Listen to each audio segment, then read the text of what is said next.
Molecules जो है, तो हमारे जो बॉडी के अंदर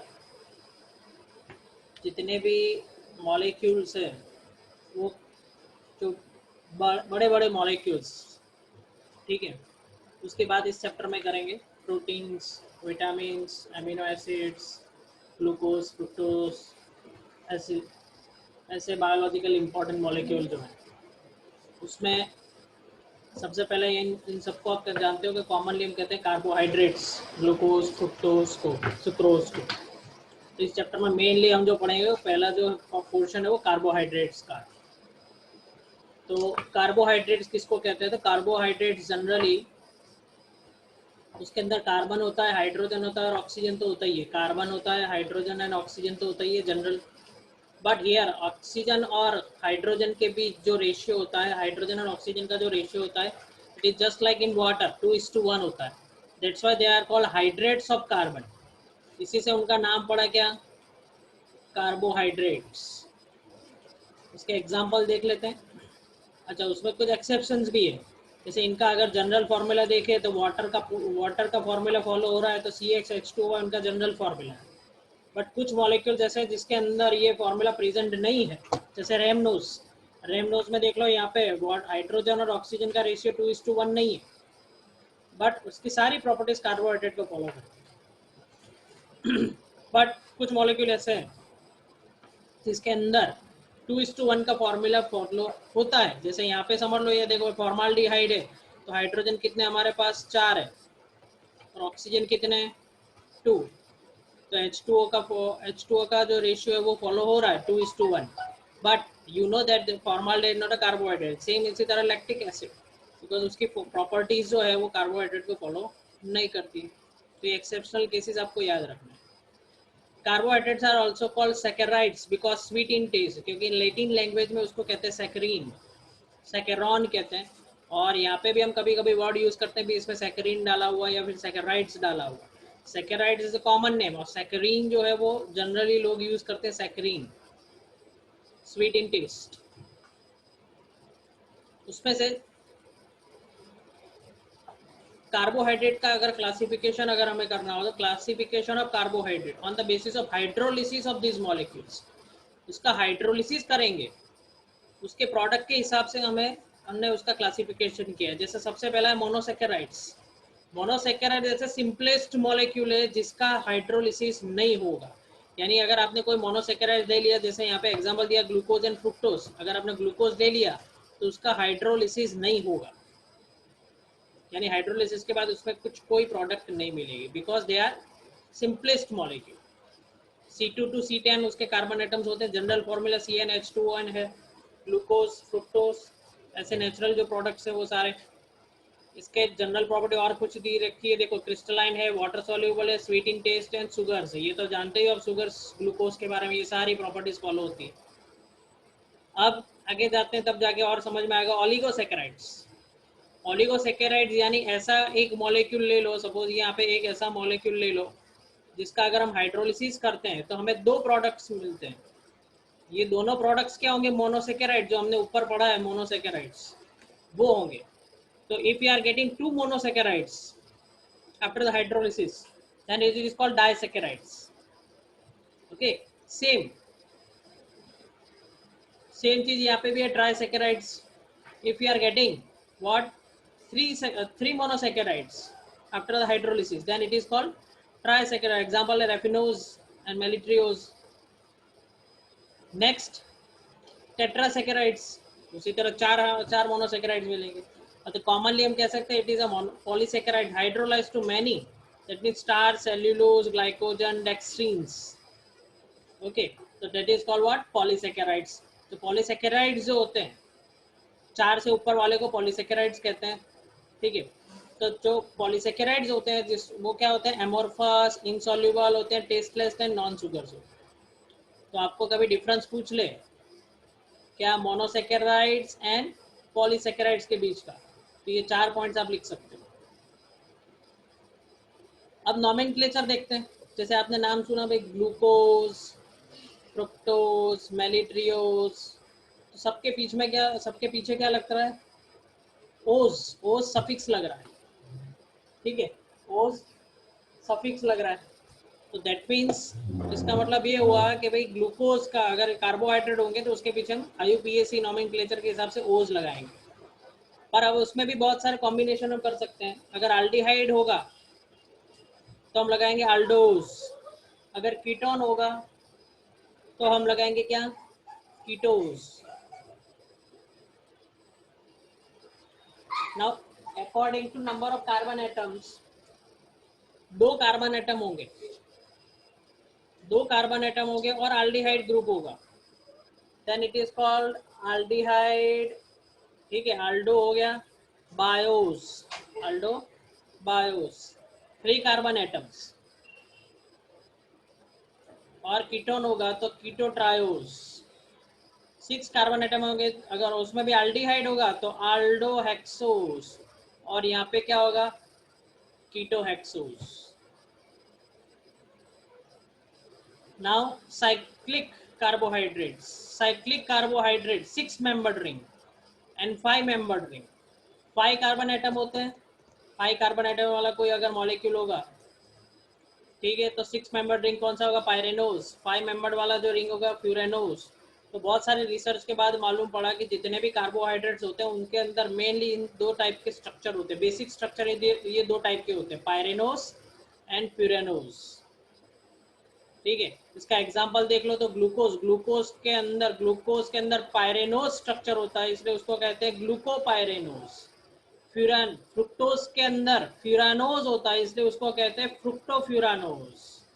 ये दोनों स्ट्रक्चर कैसे होते हैं, ये रहे देखो, they are pyran and furan. तो आपको 2 मार्क्स का शॉर्ट क्वेश्चन इसके स्ट्रक्चर पूछ सकते हैं, पायरान एंड फ्यूरान। तो बेसिकली सारे कार्बोहाइड्रेट होते हैं, ग्लूकोज, फ्रुक्टोज, सुक्रोज, इन सब के अंदर इन दोनों का कॉम्बिनेशन होता है, वो आगे जाके देखेंगे अभी। तो फर्स्ट मॉलिक्यूल हम पढ़ना चालू करते हैं, bio molecule, that is what, glucose. ठीक है, तो सबसे पहला है इसमें प्रिपरेशन ऑफ ग्लूकोज।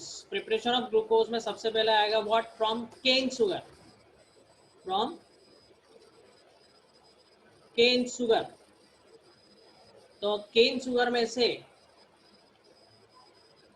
बनाएंगे सबसे पहले, केन शुगर आप जानते हो क्या है, by hydrolysis of sucrose. Sucrose ही क्या है, केन शुगर है, हम जो शक्कर खाते हैं वो।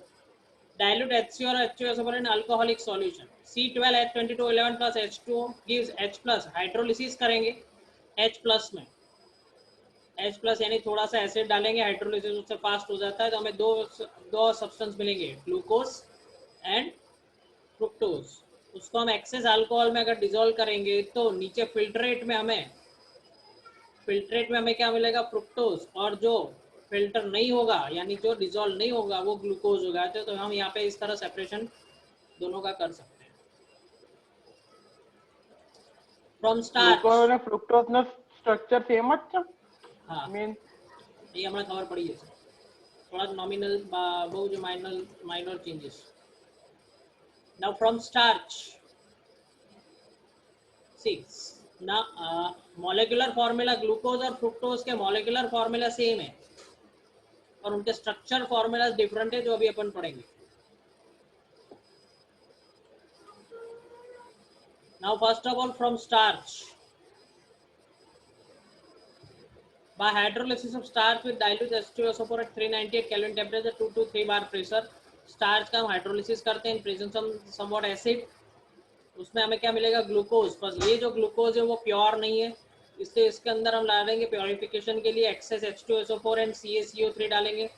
तो जो भी प्रेसिपिटेट बनेंगे CaSO4 के वो फिल्टर हो जाएंगे, और नीचे यहाँ पे जो सॉल्यूशन मिलने वाला है वो येलो कलर का सॉल्यूशन होगा, जिसके अंदर हमने पढ़ा है एड्जॉर्प्शन में, जिसके अंदर हम चारकोल डालेंगे। चारकोल डालने से वो येलो पिगमेंट एब्जॉर्ब कर लेगा, और जो हमें लिक्विड मिलेगा उससे हमें व्हाइट क्रिस्टल, जो हमारे घर में जो शक्कर है वो मिल जाएगी, या फिर ग्लूकोज मिल जाएगा। व्हाइट आपने देखा होगा ग्लूकोज। तो this is the preparation of what, glucose from starch and from cane sugar. Now let us discuss the open structure of the glucose. तो देखो स्ट्रक्चर ग्लूकोज का जो स्ट्रक्चर डिराइव करना भी एक बहुत बड़ी बात थी, बहुत ही काम लगा, बहुत ही मेहनत लगी उसके पीछे, क्योंकि हमारा इम्पोर्टेंट एक बायोमोलिक्यूल है, ठीक है, तो उसका स्ट्रक्चर तो देखना ही पड़ेगा कि कैसा आता है। तो सबसे पहले देखो यहाँ पे बहुत सारे रिजल्ट, यहाँ पे बहुत सारे टेस्ट दिए हुए हैं, और ऐसा नहीं कि सिर्फ ये 4 5 6 टेस्ट पढ़ने के बाद, करने के बाद ग्लूकोज का स्ट्रक्चर इजीली डिराइव हो गया, ऐसा नहीं, इसके वजह बहुत रिसर्च लगी। पर हम यहाँ पे ऐसे ही रिजल्ट्स पढ़ेंगे जिसका कुछ कंक्लूजन होगा, ठीक है। तो हम यहाँ पे ट्राई करेंगे ये क्वेश्चन जो है, that is discuss the open structure of glucose और how we can derive the open structure of glucose. तो सबसे पहला जो एम्पिरिकल फार्मूला हमें मिला CH2O, उसका हमने मॉलिक्यूलर मास फाइंड किया 180 ग्राम। तो देखो यहाँ पे क्या हो रहा है, इसका मॉलिक्यूलर मास अगर निकाले एम्पिरिकल मास, तो ये 12 है, ये 2 है, और ये क्या है 16। अगर इसका टोटल करें तो कितना आएगा 30 को अगर मॉलिक्यूलर मास से डिवाइड कर दे तो हमें क्या मिलेगा 6। इसका मतलब उसके अंदर कार्बन एटम कितने हो सकते हैं 6 हो सकते हैं। जो हम एम्पिरिकल फार्मूला वाला न्यूमेरिकल्स करते थे उसी तरह का प्रोसेस कर सकते हैं। चलो तो ये क्लियर हो गया कि उसके अंदर 6 कार्बन एटम होंगे, और उसका स्ट्रक्चर कैसा होगा, तो ग्लूकोज का हम रिएक्शन करेंगे HI के साथ, तो we are getting N hexane. तो इससे ये डिराइव हुआ कि इसके अंदर 6 कार्बन एटम की चेन होगी। तो धीरे धीरे उसका स्ट्रक्चर रिवील हो रहा है। फिर ग्लूकोज के ये 3 टेस्ट करेंगे HCN के साथ, NH2OH का हाइड्रोक्सिल अमाइन के साथ, फिनाइल हाइड्रोजन के साथ, वो फिनाइल हाइड्रोजोन देगा। इन 3 टेस्ट से हमें मालूम पड़ा कि भाई उसके अंदर कार्बोनिल ग्रुप है। We have what, carbonyl group. तो कार्बोनिल ग्रुप क्या होता है, CO आपको मालूम है। और आगे जाते हैं, कार्बोनिल ग्रुप दो बहुत सारे हो सकते हैं। कार्बोनिल ग्रुप में क्या क्या हो सकता है, एक तो कीटोन हो सकता है, देन सॉरी ये एल्डिहाइड है, कीटोन हो सकता है, और COCH3 हो सकता है, और कौन सा ग्रुप हो सकता है, एस्टर ग्रुप हो सकता है। ये सारे कार्बोनिल ग्रुप ही है। CONH2 हो सकता है, अमाइड। ये सारे कार्बोनिल ग्रुप है, और इसमें से कौन सा होगा, तो that we can decide by the test. जैसे हम लैब में टेस्ट करते हैं उसी तरह आप 12th में आपके प्रैक्टिकल्स आएंगे ऑर्गेनिक एनालिसिस के, उसमें बहुत सारे टेस्ट हम करेंगे। जैसे यहाँ पे कुछ टेस्ट आपको बताया, देखो oxidation by bromine water form equal carbon containing gluconic acid and it gives tolerance test also, it gives Fehling test also। तो टॉलरेंस और फेलिंग टेस्ट देने वाले जो कंपाउंड होते हैं उसके अंदर जनरली क्या होता है, एल्डिहाइड। तो ये रिवील हो गया कि उसके अंदर एक एल्डिहाइड फंक्शनल ग्रुप प्रेजेंट है। नाउ ग्लूकोज, ग्लूकोज का हम HNO3 के साथ ऑक्सीडेशन करेंगे तो we are getting saccharic acid which contain 6 carbon atom. और सैकरिक एसिड का जो स्ट्रक्चर है उसके एंड पे CH2OH है। That means it is reveal that उसके एक एंड पर CH2OH फंक्शनल ग्रुप है। और ये तो हम ऑलरेडी डिराइव कर चुके हैं, एक एल्डिहाइड है, तो बीच में 4 कार्बन एटम बचे। नाउ ग्लूकोज जो है उसका हाइड्रोक्सिल ZnCl2 और पिरिडीन, हाइड्रोक्सिल CH3CO ट्वाइस, और पेंटा एसिटाइल, यानी ग्लूकोज का हम हाइड्रोक्सिल अमाइन एनहाइड्रस ZnCl2 और पिरिडीन के साथ रिएक्शन करेंगे, हाइड्रोक्सिल नहीं, एनहाइड्रस ZnCl2 और पिरिडीन के साथ रिएक्शन करेंगे तो we are getting penta acetyl glucose. और ये स्ट्रक्चर ऐसा है जिसके अंदर 5 OH ग्रुप है।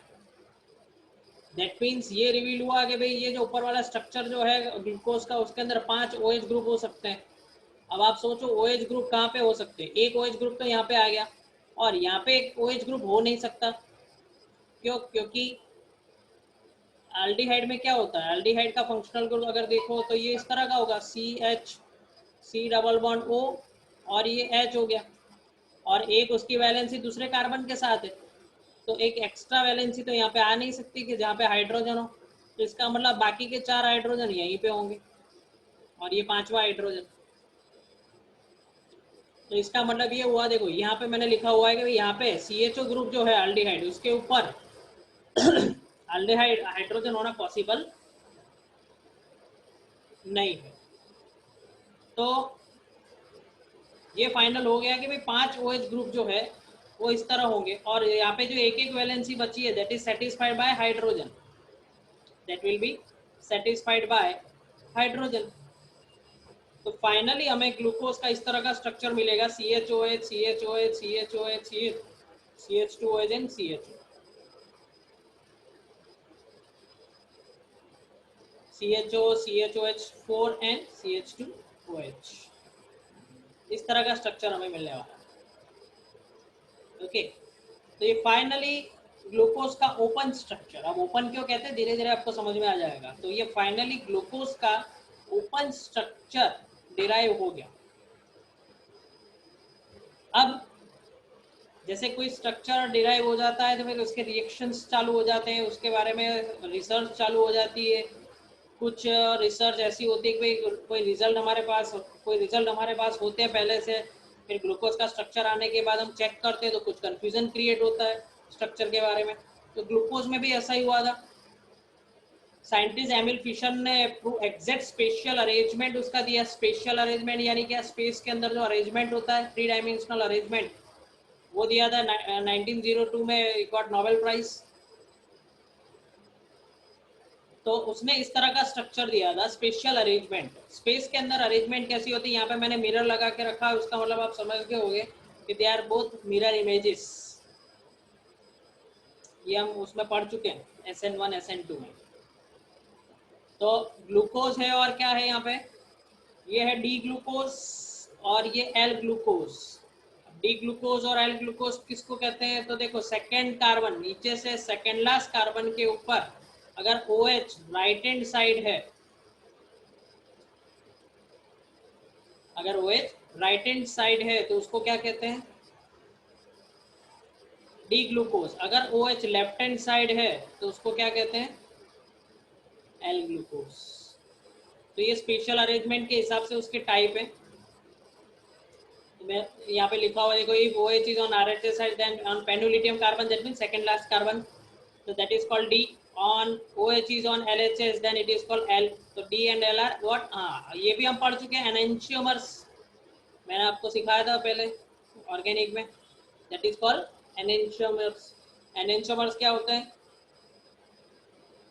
Non super imposable mirror images, that is called enantiomers. अब दूसरी भी एक प्रॉपर्टी है, जब स्पेशल अरेंजमेंट आ जाती है तो उसके अंदर दूसरी एक प्रॉपर्टी है स्मॉल डी एंड स्मॉल है। तो optically active compounds rotate the plane of polarised light. एक हमारे पास एक इंस्ट्रूमेंट होता है ऑर्गेनिक केमिस्ट्री में, पोलारीमीटर, जिसके अंदर हम उसका स्पेशल अरेंजमेंट चेक कर सकते हैं। पोलारीमीटर के अंदर कोई ऑर्गेनिक कंपाउंड रखेंगे, अगर वो पोलराइज लाइट को अगर right hand side and left hand side move करता है, उसके हिसाब से उसके टाइप्स हो जाएंगे, जिसको हम ऑप्टिकल आइसोमर्स कहते हैं। उसके अंदर होगा क्या, देखो रोटेशन, अगर क्लॉकवाइज रोटेशन करते हैं, अगर ये क्लॉकवाइज रोटेशन अगर होता है then it is called dextro rotatory. लैटिन में डेक्स्टर यानी राइट हैंड साइड कहते हैं। रोटेशन अगर एंटी क्लॉकवाइज होता है तो उसको क्या कहते हैं, लीवो रोटेटरी, लीवस, LEAVES, तो that is called anti clockwise, left hand side. तो हमारे पास इस तरह दो नए टाइप आ गए, जिसको कहते हैं optical isomers, D and L। और यहाँ पे ये जो D एंड L जो है वो नई सिस्टम में, पुरानी सिस्टम में पॉजिटिव और नेगेटिव लिखते थे, पर हमारे लिए तो दोनों चलते हैं। कभी भी आपको बायोलॉजी वालों को मालूम होगा, कोई भी टेक्स्ट में कुछ भी लिख सकते हैं, ठीक है। तो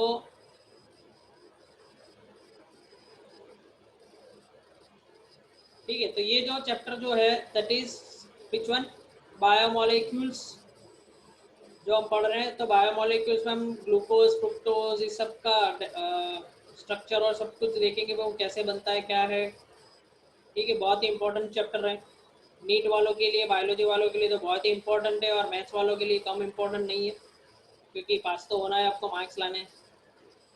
अब देखो, जब ग्लूकोज, फ्रुक्टोज और उसको पोलारीमीटर में रखते हैं तो क्या होता है, ये जो है ये प्लेन, ये क्या है, पोलराइज लाइट है। सपोज ये पोलराइज लाइट है, अगर वो इतना एंगल चेंज करती है तो लाइट को, तो इस एंगल को हम क्या कहते हैं, अल्फा, जिसको कहते हैं स्पेसिफिक रोटेशन। तो स्पेसिफिक रोटेशन फाइंड करना है, यहाँ पे फॉर्मूला लिखा हुआ है अल्फा टी लैम्बडा, ठीक है। ये सिंबल सारे क्या है, उसका फॉर्मूला है अल्फा इंटू एल अपॉन सी। ये क्या है देख लेते हैं। अल्फा को कहते हैं स्पेसिफिक रोटेशन, जो बॉक्स के अंदर जो अल्फा है that is called specific rotation. T temperature होता है, लैम्बडा क्या होता है, पोलरिमीटर के अंदर हम लाइट डालेंगे, wavelength of the incident light in the polarimeter. अगर उसमें भी ऐसा IUPAC का ऐसा नोटेशन है, अगर आपको डी यूज करना है, जब आप अगर आप क्या जनरली सोडियम लाइट यूज होती है, अगर सोडियम लाइट यूज करते हो तो आपको डी लिखना है। अल्फा क्या एंगल ऑफ रोटेशन, तो यानी कितना रोटेशन होगा पोलराइज लाइट का, वो आपको चेक करना है। एल क्या होता है, length of the tube, general in decimetre होता है, तो 10 centimetre is equal to 1 DM होता है। तो पोलरिमीटर में क्या होता है, एक लंबी ट्यूब होती है जिसके अंदर कंपाउंड भर के उसके ऊपर लाइट इंसिडेंट करते हैं।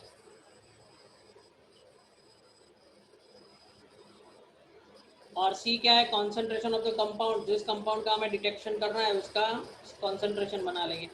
यहाँ पे सिर्फ समझ, इसके कोई न्यूमेरिकल कुछ नहीं आएंगे, फिर यहाँ पे सिर्फ एग्जांपल रखा हुआ है एक टेक्स्ट बुक में कि how to identify the angle. तो यहाँ पे हमारे पास एक न्यूमेरिकल जैसा कुछ है, भाई कॉन्सेंट्रेशन हमको दिया है 2 ग्राम पर 10 ml। 10 ml सॉल्यूशन के अंदर 2 ग्राम है सब्सटेंस, और एल दिया हुआ है 10 सेंटीमीटर। तो 10 सेंटीमीटर का मतलब क्या हुआ, 10 सेंटीमीटर का मतलब हुआ 1 डेसीमीटर, एंड अल्फा इज 13.3। ये सारी वैल्यूज यहाँ पे रख दो, you will get the specific rotation 66.5। Plus का मतलब क्या होता है, डेक्स्ट्रो रोटेटर। नाउ अब हमने देखा कि भाई ग्लूकोज का जो स्ट्रक्चर है उसके अंदर एक एल्डिहाइड फंक्शनल ग्रुप है। यहाँ पे ये एल्डिहाइड का फंक्शनल ग्रुप है। अब एल्डिहाइड का फंक्शनल ग्रुप आया तो साइंटिस्ट को लगा भाई ग्लूकोज भी एल्डिहाइड है, तो एल्डिहाइड के सारे टेस्ट वो फॉलो करेगा। पर कुछ में हमें एक्सेप्शंस मिला, जैसे एल्डिहाइड जो है वो NaHCO3 के साथ रिएक्शन करता है पर ग्लूकोज नहीं दे रहा है। तो यहाँ पे एक क्वेश्चन मार्क खड़ा हो गया, भाई ऐसा क्यों। टॉलरेंस और फेलिंग सॉल्यूशन ये भी देता है, ये भी देता है, चलो इट्स ओके, कोई प्रॉब्लम नहीं है। गिव वायलेट कलर स्किप्स किए जाए, ये वायलेट कलर देता है, ये देता नहीं है, तो यहाँ पे क्वेश्चन मार्क खड़ा हो गया। डू नॉट शो म्यूटा रोटेशन, ये म्यूटा रोटेशन नहीं देता, ये कुछ नई प्रॉपर्टी देता है। तो एल्डिहाइड होने के बावजूद भी वो कंप्लीटली एल्डिहाइड जैसा बिहेव नहीं कर रहा है, ऐसा क्यों। तो उसकी रिसर्च करी, धीरे धीरे समझ में आया कि स्ट्रक्चर में और प्रॉब्लम है। तो फिर आया एक साइक्लिक स्ट्रक्चर। साइक्लिक स्ट्रक्चर में 3 साइंटिस्ट थे, फिशर, टॉलेंस एंड टार्नेट। इन्होंने सजेस्ट किया कि भाई ग्लूकोज जो है वो 2 फॉर्म में एग्जिस्ट करता है, अल्फा एंड बीटा। तो इस तरह का स्ट्रक्चर दिया उन्होंने, और स्ट्रक्चर कैसा था, ग्लूकोज का ओरिजिनल स्ट्रक्चर देख लो, ये रहा, ये भी मत देखो, ये देख लो। उन्होंने कहा कि भाई नए स्ट्रक्चर में ऐसा कहा कि ये जो फर्स्ट कार्बन एटम है उसका और ये 5th कार्बन एटम जो है उसके बीच क्या है, इस तरह की रिंग है।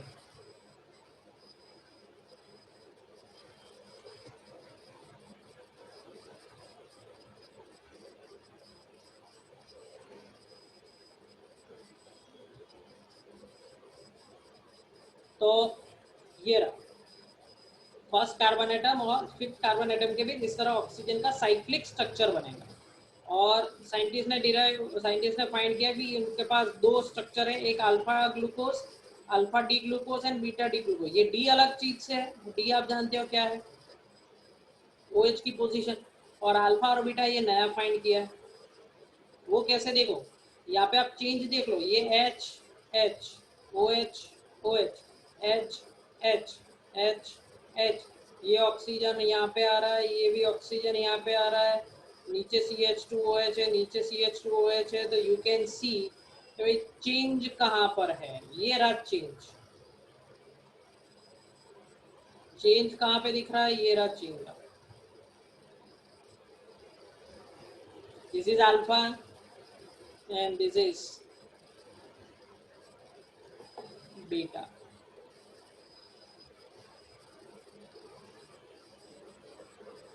ठीक है, बट और बहुत सारे प्रॉब्लम हो गए इस स्ट्रक्चर के बारे में, ठीक है, पर ज़्यादा हिस्ट्री हम देख नहीं सकते। उसके बाद एक और स्ट्रक्चर है हावर्थ एंड हस्ट फॉर्म, वो अभी तक चल रहा है, अभी तक कोई प्रॉब्लम नहीं हुआ है।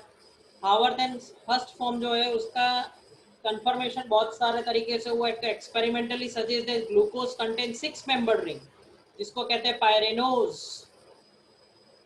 जिसके अंदर क्या होता है, एक 5 मेंबर 5 कार्बन एटम और 5 कार्बन एटम और एक ऑक्सीजन एटम होता है। And it is supported by X-ray also, क्योंकि जैसे जैसे क्या होता है कि हमारे पास टेक्निक्स आती जाती है, नई नई साइंटिफिक टेक्निक आती जाती है, तो स्ट्रक्चर और परफेक्ट होता जाता है। हो सकता है कि फ्यूचर में और इसके अंदर कुछ न कुछ और हमारे पास कुछ नए स्ट्रक्चर आ जाए, इसके अंदर कुछ ऑल्टरनेट आ जाए, हो सकता है जैसे जैसे टेक्निक आगे बढ़ती जाएगी, बट अभी तक तो ये चल रहा है। तो देखो नाउ ये हमारे पास फाइनल स्ट्रक्चर है, that is called Haworth and Hirst form. तो देख लो भाई, आपने अब तक जो भी चैप्टर पढ़ा है, आपको इमेजिन हो गया होगा कि भाई इस चैप्टर के अंदर बहुत सारे स्ट्रक्चर्स, ग्लूकोज के इतने स्ट्रक्चर है, ओपन चेन स्ट्रक्चर है, फिर फिशर स्ट्रक्चर आ गया, ठीक है, फिशर स्ट्रक्चर आ गया D glucose and L glucose वाला, फिर उसके बाद ये फिशर स्ट्रक्चर आ गया कौन सा, alpha glucose and beta D glucose वाला, उसके बाद हावर्थ एंड हस्ट फॉर्म आ गया। तो यानी समझ लो इस चैप्टर को, इसीलिए मैं कह रहा था बहुत ही इम्पोर्टेंट चैप्टर है। अगर आप इसको साथ साथ प्रिपेयर नहीं करोगे तो बहुत दिक्कत हो जाएगी, क्योंकि इतने सालों में जिन लोगों ने चैप्टर साथ में प्रिपेयर नहीं किया और सोचा है कि एग्ज़ाम के अगले दिन कर देंगे या भी एग्ज़ाम के पहले कर देंगे, अभी तो सिर्फ सीख लेते हैं, उनका ये चैप्टर कभी नहीं हुआ। क्योंकि एंड टाइम पे इतने स्ट्रक्चर देखने के बाद, तो देखो यहाँ पे दो दो स्ट्रक्चर है ग्लूकोज के, alpha D glucose and beta D glucose, ठीक है। अब अगर स्ट्रक्चर को अगर आप ध्यान से देखो, जैसे याद रखने का तरीका क्या है देख लो यहाँ पे। तो सबसे पहले आपको ये रिंग बना देनी है इस तरह 6 मेंबर रिंग बना लो। बेंजीन की रिंग तो आप जानते हो, रट्टा मार के बैठे हुए बेंजीन की रिंग का, तो ये बेंजीन की रिंग बना लो, बट उसमें बीच में ऑक्सीजन रखना, वो भूल मत जाना। और अब यहाँ पे क्या करेंगे, देखो इस तरह डंडे गाड़ दो, स्टिक खड़ी कर दो यहाँ पे, ठीक है, जमीन में जैसे डंडे गाड़ते हो इस तरह गाड़ दो यहाँ पे। अब यहाँ पे क्या है, CH2OH। अब याद रखने का तरीका क्या है, देखो यहाँ पे OH ऊपर है, तो यहाँ पे OH क्या आएगा, नीचे आएगा, यहाँ पे OH ऊपर आएगा और यहाँ पे नीचे आएगा, ठीक है।